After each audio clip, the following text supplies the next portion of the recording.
Let's hope this is working. Alright, I might move the cat litter out the way a bit.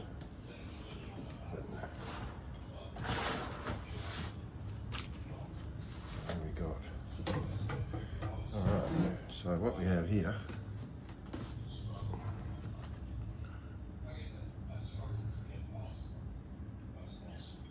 is a putter grip. Difficult to see. Let's get some light happening.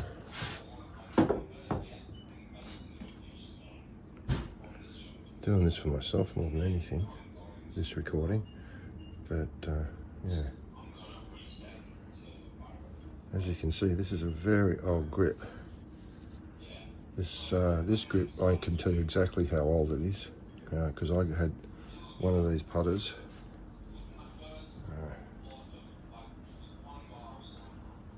One of them. I don't know if that's focusing, but this is a Keith Knox putter from 1971.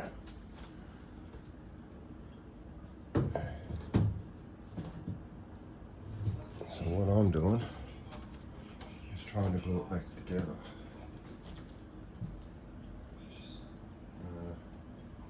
The glue I'm using. Let's get it in shot. So there, the Keith Knox head. Here we go. Focus, you bastard.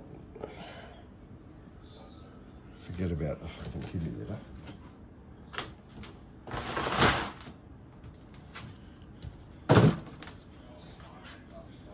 Still wanting to focus on the kitty litter. Fuck me.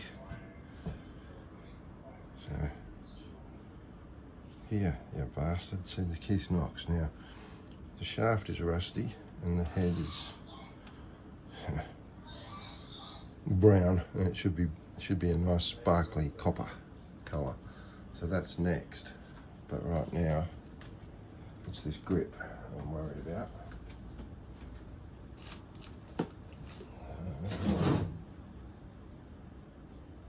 Let's have a look. This glue dries quick. Jesus.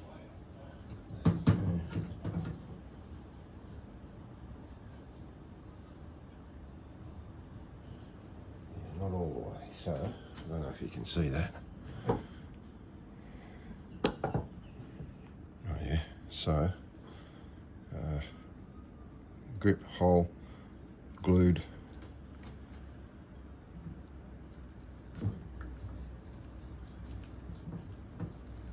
Apply pressure in vise, allow to dry. So put some more glue in that. I'm thinking I'm only going to be able to do this once. I'm not sure. But once the middle part's glued, because basically the vise isn't long enough to do the whole grip, of course, unfortunately. I probably could have organised a couple of bits of wood to squeeze it, but then it's a different shape all the way along. So I think I'm just going to glue it where I can, because when I release the clamp, it's going to stay in this shape and I'm not going to be able to do much else.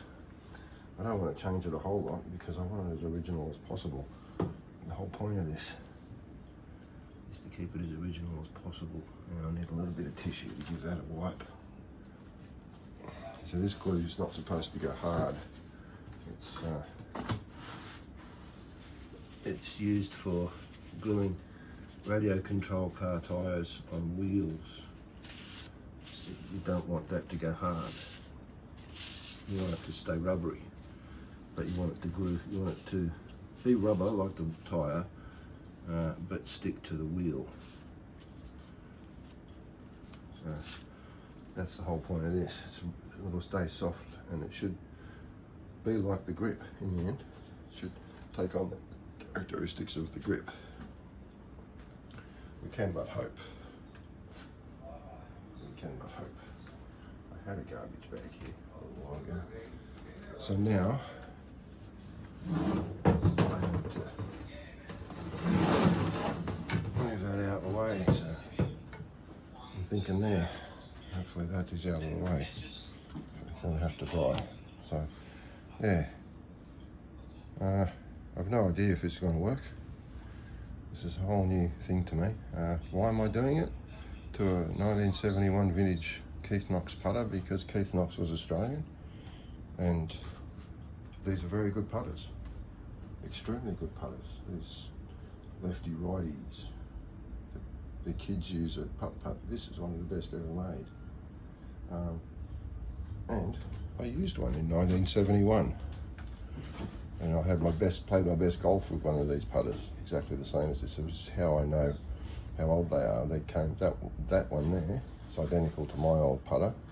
I assume it came in a bag of golf clubs from Woolworths.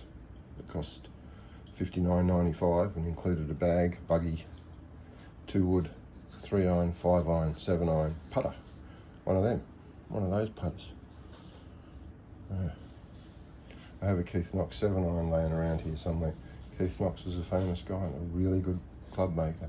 That putter there, that putter there, I got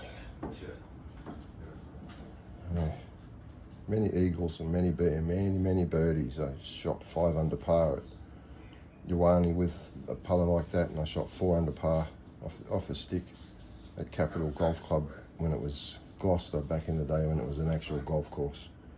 It's a bit longer than it is now. So yeah, I played my best golf with one of these putters, so I'm thinking about doing it again. At the moment it really is working for me, but I need to clean this shaft up. I'm going to go and see the pro at Queanbeyan Golf Club, the Nagel kid, and get him to clean it up for me. We'll see about what happens then.